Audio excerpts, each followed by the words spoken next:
आज सकाळपासून टेंभोडे या ठिकाणी मुंबई ऊर्जा लिमिटेडचं काम बंद करण्यासाठी येथील स्थानिक प्रकल्पग्रस्त मोठ्या संख्येने उपस्थित आहेत. अगदी दिवसभर त्यांच्यासोबत आमदार बाळाराम पाटील, माजी आमदार बाळाराम पाटील असतील, बबनदादा पाटील असतील, सर्व स्थानिक नेते असतील, मोठ्या संख्येने ग्रामस्थ आहेत. अगदी या ठिकाणी हे काम बंद करण्यात यावं यासाठी सातत्याने त्यांनी मागणी केली होती. पोलीस देखील त्यांना मध्यस्थी करण्याची भूमिका घेत होती, परंतु कंपनी मात्र काम बंद करण्यासाठी कुठेही तयार नव्हती. शेवटी या बाबतीत एक बैठक पोलीस उपायुक्त यांच्यासमोर बोलावण्यात आली होती आणि त्या बैठकीला ही मंडळी जाऊन सगळे आलेले आहेत. बैठकीनंतर काय झालेलं आहे ते आपल्याला जाणून घ्यायचं. तर परत एकदा मी आमदार बाळाराम पाटील साहेबांकडे जाईल. पाटील साहेब, सकाळपासून ही मंडळी सगळी इथे आहेत. आता जवळपास 5:30 वाजले ना, 5 वाजायला 4:45 वाजायला आलेले आहेत. दिवसभर आपण देखील या ठिकाणी आहात. अजून काही मार्ग निघाला नाही असं दिसतंय. तुम्ही बैठकीला गेले होते, बैठकीमध्ये कोण तुमच्यासोबत होते, कंपनीमार्फत कोण आले होते आणि काय चर्चा झाली एकंदरीत? या ठिकाणी पोलीस उपायुक्त कार्यालयामध्ये माननीय पोलीस उपायुक्त ढाणेसाहेब यांच्या उपस्थितीत SDO पनवेल, त्याचसोबत मुंबई ऊर्जाचे डायरेक्टर श्री पितळे आणि आम्ही मंडळी अशी एक संयुक्त बैठक झाली. त्याच्यामध्ये आम्ही आमची बाजू मांडण्याचा प्रयत्न केला, पण कंपनीची भूमिका ही आडेलतट्टूपणाची आहे आणि कुठल्याही परिस्थितीत या ठिकाणी प्रकल्पग्रस्तांच्या किंवा शेतकऱ्यांच्या ह्या भूमिकेला आम्ही प्रतिसाद देऊ शकत नाही, अशा पद्धतीची भूमिका त्यांनी घेतलेली आहे. आम्ही मंडळींनी शेवटी पोलीस उपायुक्त आणि SDOना सांगून या ठिकाणी आलो की जर कंपनी कुठं या आंदोलनाची दखल घ्यायला तयार नसेल तर आम्हालाही हे आंदोलन शेवटपर्यंत न्यावं लागेल. आज रात्रभर आणि बेमुदत या ठिकाणी बसण्याचा निर्णय आम्ही घेतलेला आहे.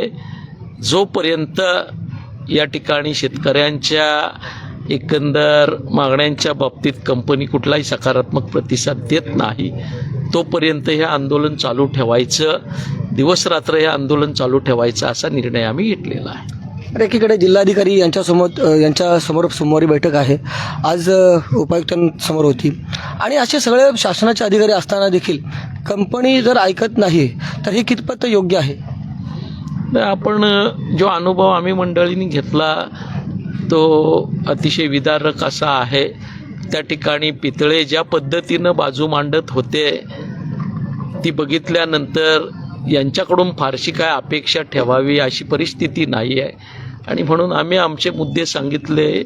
त्या ठिकाणी पोलीस आणि महसूल प्रशासनानंही समन्वयाचा प्रयत्न केला, पण त्या ठिकाणी कंपनीची भूमिका धारणा तशी काही दिसत नाही. आम्हाला हे आंदोलन चालू ठेवण्याशिवाय गत्यंतर नाही. बरं, प्रकाशजी आहेत आपल्यासोबत. सगळी चर्चा आपल्या समोरच झालेली आहे. कंपनीला या आपली बाजू मांडत असताना त्यांनी डिफेन्स कुठल्या मुद्द्यावर केला नेमका?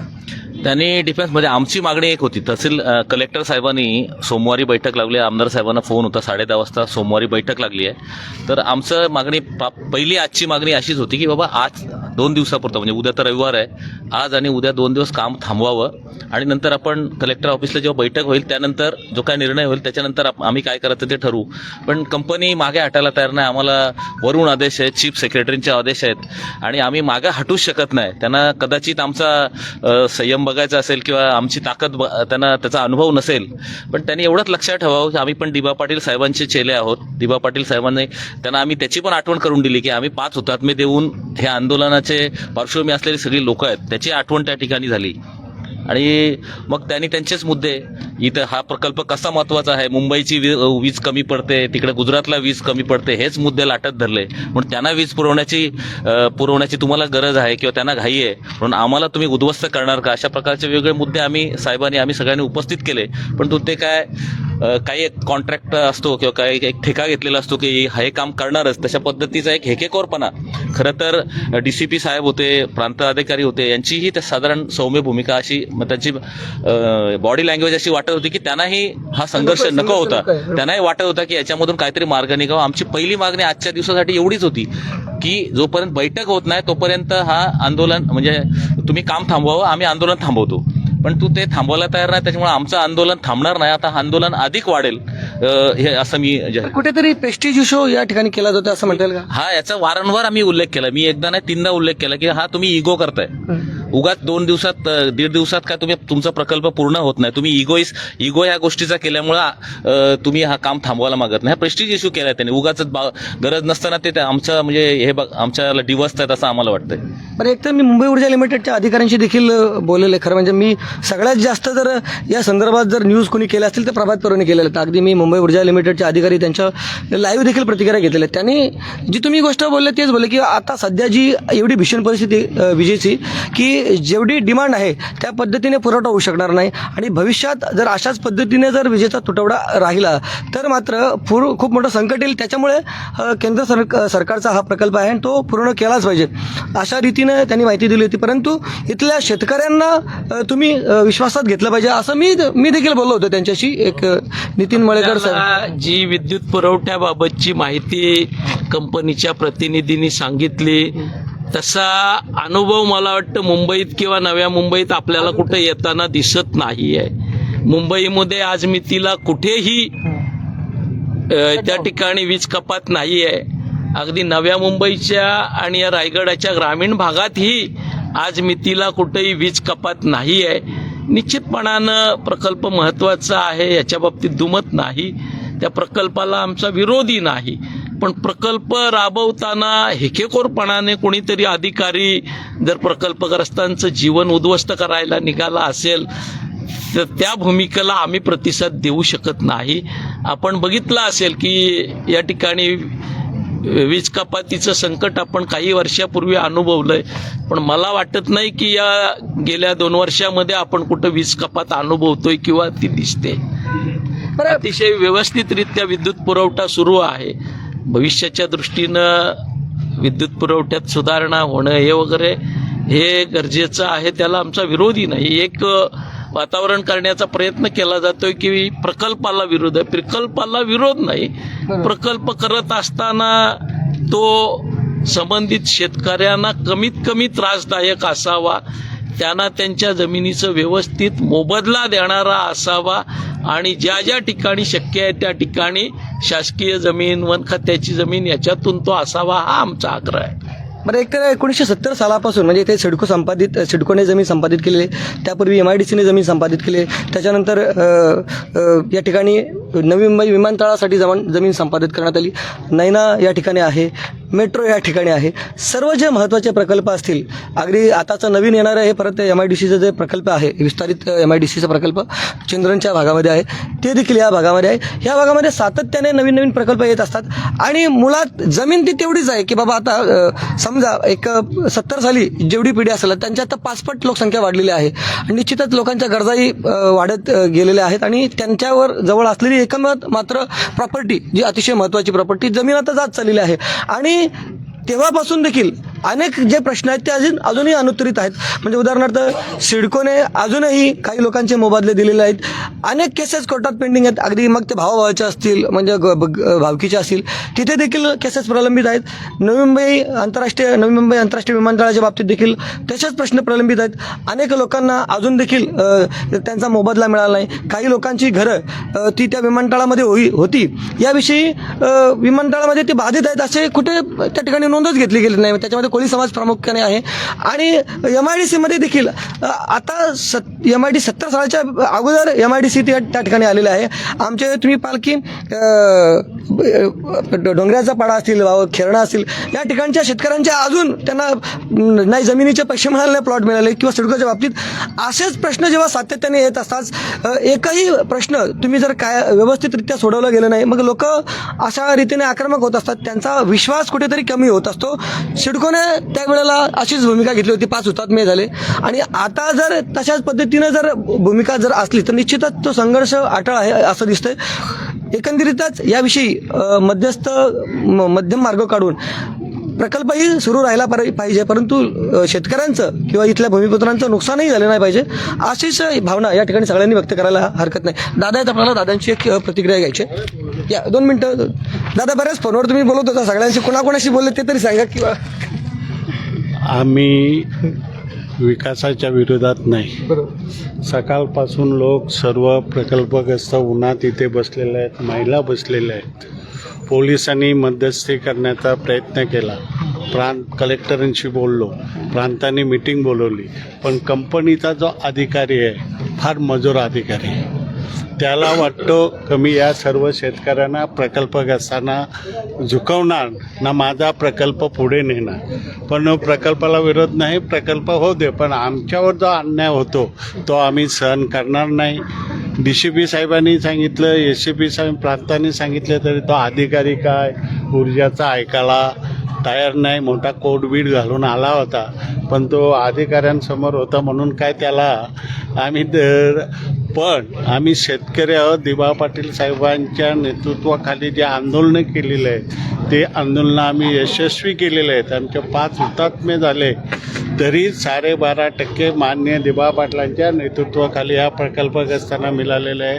मध्यंतरी आम्ही आंदोलन केला, उद्धव साहेबांनी प्रकल्पग्रस्तांच्या घराची कायम केली, पण या आडमुठे सरकारने, या आडमुठे अधिकारी त्यांनी हे धोरण चालू ठेवलं तर आम्ही माघार घेणार नाही. त्यांनी किती प्रयत्न केला, आम्हाला पोलीस उद्या अटक करतील, काही करतील, पण आमचं आंदोलन आम्ही रस्त्यावरून हलणार नाही जोपर्यंत आम्हाला न्याय मिळत नाही. ज्यांच्या जमिनी गेल्या त्यांना योग्य मोबदला मिळत नाही. कारण सगळीकडे सिडकोनी जमिनी घेतल्या, तुम्ही आत्ताच बोलले, अद्याप परत 12.5%चे प्लॉट मिळाले नाही, लोकांचे पैसे मिळालेले नाहीत, कोर्टाची दरवाढ झालेली ते लोकांना पैसे दिले नाही. चारही बाजूने आमच्या जमिनी घेत झालेला हा प्रकल्प साठी घेतल्या जातात, पण त्याप्रमाणे आम्हाला मोबदला मिळाला पाहिजे. मोबदला न देता, शेतकऱ्यांची चर्चा न करता तुम्ही जबरदस्तीने काम चालू करणार असाल तर त्याला आम्ही विरोध करणार आहोत आणि तो विरोध आमचा कायम राहणार आहे.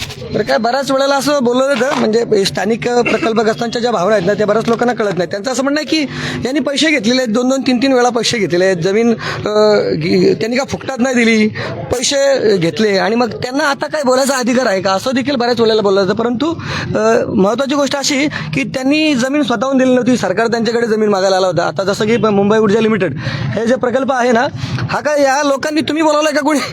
नाही, नक्की तुम्हाला सांगतो मी की जसं हे लोक सांगतात की जमीन ही सिडकोची, आता म्हणजे जो डिफेंड ह्या मुंबई ऊर्जाकडनं केला जातो की ही जमीन ऍक्च्युली सिडकोच्या ताब्यात आहे, पण त्यांना माहिती नसेल की या 13 वर्षापासून या सिडकोच्या जागेवरती आम्ही एक वीट पण रचून दिली नाही. त्याचं कारण असं आहे की इथं ही जर गावं 2 बघितली तुम्ही, 95 गावांचा विकास होत असताना सिडकोनी ह्या दोन्ही गावांना अगदी वालीत टाकल्याप्रमाणे इथं कसल्याही प्रकारच्या सिडकोच्या सोयी सुविधा दिल्या नाहीत. अनेक खटले, न्यायालयीन खटले प्रलंबित आहेत, 12.5%चे प्लॉट प्रलंबित आहेत आणि सगळ्यात महत्त्वाचं म्हणजे या दोन्ही गावांना गाडण्याचा जो प्रयत्न यांचा होता SEZच्या माध्यमातून, तो प्रयत्न हाणून पाडलेला आहे. आणि त्याच्यामुळे जमीनवरती सिडकोच्या कागदपत्रे जरी त्यांच्याकडे असेल तरी जमिनीवरती आजही आमचाच हक्क आहे. आणि आम्ही सातत्यानं, आज सकाळची घोषणा तुम्हाला माहिती आहे की जमीन आमच्या हक्काची होती आणि आमच्या हक्काच्या आजही ती आहे.